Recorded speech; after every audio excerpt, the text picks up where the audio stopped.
You've heard about wrestlers court, and most of the time, wrestlers court was ball breaking.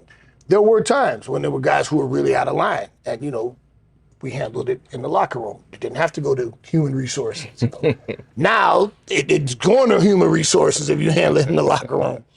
But a lot of the time, it ended up in fun, and the way to get out of it is because Taker was the judge, and a lot of the time JBL was the prosecutor. So you could get out of it by going to Taker with a few big bottles of Jack Daniels and paying them off. Or that might be your sentence. You get fined, so 3 bottles of Jack Daniels to the dead man or something like that. And it was all fun. And there were times when it was like, hey man, like you really did something messed up and we're holding you to account. So examples of guys who maintain control, throughout the years, you've always had the top guys who, were in there with the boss.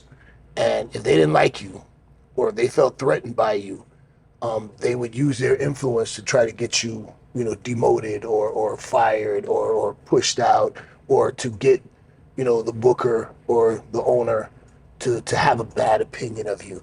And, that was a thing that happened for a long time. Through the years, especially with older guys trying to keep younger guys from coming up. By the time I got to WWE, that was still happening, but it was a little different. If Vince saw something in you, then there's nothing anybody could tell him to keep him from, not to say that there weren't people in the production office, giving their 2 cents, and that's always gonna happen.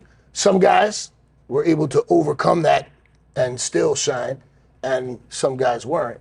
But, there are certain people that like, I never did it, because, we'll talk about, like Triple H, for example, he'll crack jokes and a lot of people would laugh just because they don't want to be the one not laughing because they know he's going to the office. He's going to tell on you. You know what I'm saying? He was that dude. But everybody just kind of knew that. There were certain guys that, were office guys, and when they came around, they'd act like they were cool, and then you just don't make the jokes around them, or, It would change the vibe. Oh, absolutely. Yeah, absolutely. The vibe would change, And, there were certain guys, top guys that they come in the locker room and it's all good. There were the other top guys that if they showed up in the dressing room, because they didn't dress in there a lot of the time anyway, the vibe would change or the jokes would change or whatever, because that shit might get back to the office. Now you might find yourself on a losing streak or, or whatever.